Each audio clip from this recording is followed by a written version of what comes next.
le pays. Bonjour à tous, aujourd'hui Clément et moi-même présenterons une chronique relatant l'histoire du Sénégal. Le Sénégal est aujourd'hui en proie à d'importants troubles, mais comme partout ailleurs, la situation actuelle ne peut être pleinement comprise qu'avec une remise en contexte qui replace les événements sur une toile de fond historique qui ne peut être ignorée. Alors quels éléments du passé jouent dans l'instabilité actuelle? Historiquement, comme beaucoup de pays d'Afrique formés avec la colonisation européenne, le Sénégal n'est pas une véritable entité. C'est un pays multiethnique, on y trouve les Wolofs, les Peuls, les Sérères, les Malinké. Bien qu'il ait été à quelques reprises unifié, sous l'empire du Mali et sous l'empire du Jolof, l'unité est surtout un résultat de la colonisation. L'aberration géographique est la Gambie, un pays entièrement enclavé au sein du Sénégal, témoigne d'ailleurs d'une géographie entièrement définie par les intérêts impériaux supérieurs de la France et du Royaume-Uni. Cette géographie non représentative des populations locales et de leur répartition n'est paradoxalement pas aussi problématique qu'on peut le penser. Les sources historiques des troubles actuels sont à chercher ailleurs. D'un point de vue économique, la colonisation a en revanche été bien plus dévastatrice.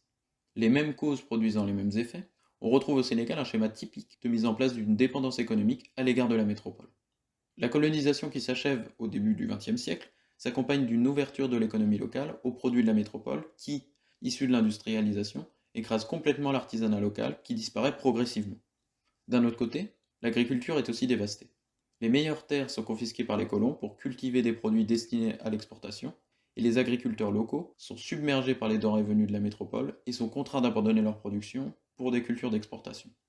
Au Sénégal, c'est notamment la culture de l'arachide qui a été privilégiée jusqu'à représenter 80% des exportations sénégalaises au moment de l'indépendance, avant de redescendre progressivement à 4% aujourd'hui, ce qui reste très important.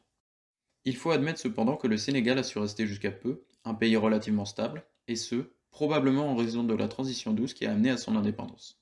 Le Sénégal a toujours été un pays leader en termes de prise d'indépendance de la métropole.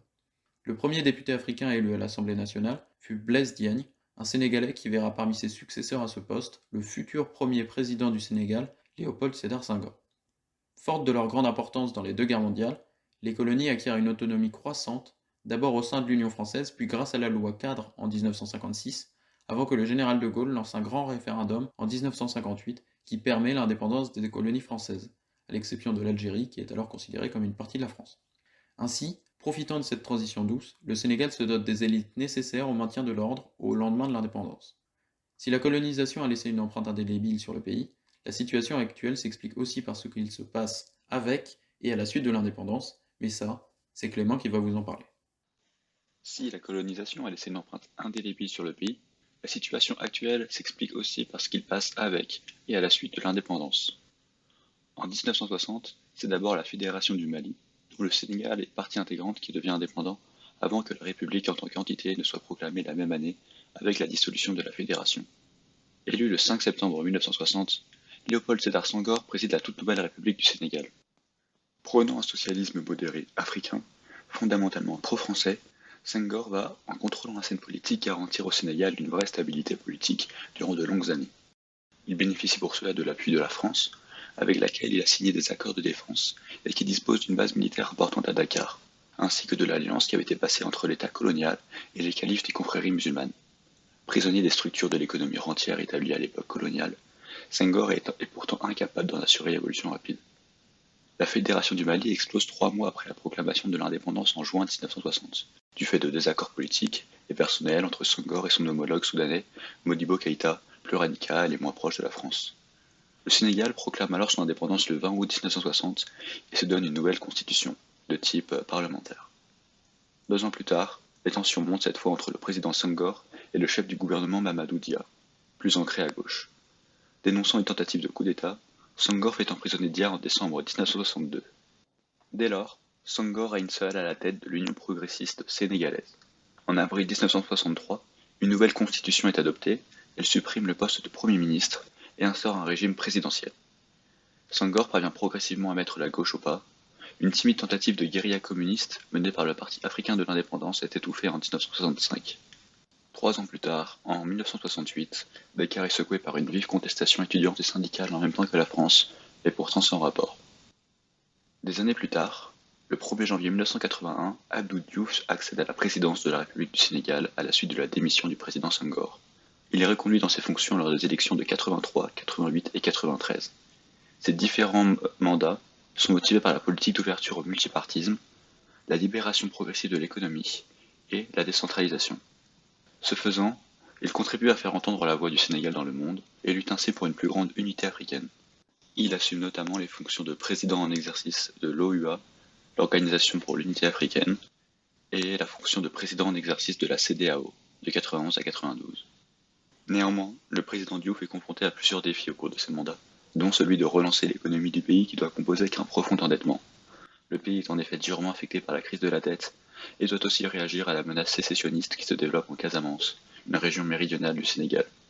Des négociations amèneront à un apaisement des tensions au cours des années 90, sans toutefois mettre entièrement fin à ce problème qui mine l'unité du pays. À l'occasion des élections présidentielles de mars 2000, Abdoulaye Wade lui succède.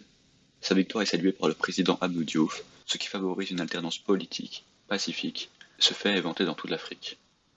Mais la fin de la présidence d'Abdoulaye Wade et l'accession au pouvoir de Macky Sall en 2012 se fait dans la controverse. La transmission s'accompagne de quelques épisodes violents, un fait singulier dans ce pays où la tradition démocratique est pourtant bien implantée. Après son élection, Macky Sall s'était engagé à ramener de 7 à 5 ans la durée de son premier mandat, ce qu'il n'a finalement pas fait. Le quinquennat n'a donc été instauré qu'en 2019. Aujourd'hui, de nombreuses rumeurs courent quant à un potentiel troisième mandat de Sall en 2024. Cette hypothèse, renforcée par le limogeage de plusieurs hommes politiques qui ont osé en parler, alimente les tensions et s'ajoute à la situation difficile du peuple sénégalais. Le Sénégal, qui compte un peu plus de 10 millions d'habitants, est progressivement sorti de l'économie arachidière qui dominait auparavant, mais l'aedification reste aujourd'hui très faible. La plupart des ressources sont générées par le tourisme, la pêche ou encore l'exploitation minière. Dans un pays où les explosions sociales ont été récurrentes depuis 2 décennies, le chômage et la précarisation des populations pauvres représentent une menace encore persistante. En définitive, les troubles auxquels le Sénégal est confronté aujourd'hui peuvent en partie être expliqués par les éléments historiques que Armand et moi venons de vous relater. L'instabilité économique est elle le fruit de l'économie coloniale profondément ancrée dans le pays, et des difficultés des années 80 qui ont mis un point d'arrêt au progrès que le pays connaissait. La question politique du Sénégal sera abordée par Cassandra qui traitera dans sa chronique de la démocratie au Sénégal. Nous vous remercions pour votre écoute et nous vous souhaitons une agréable journée à vous tous.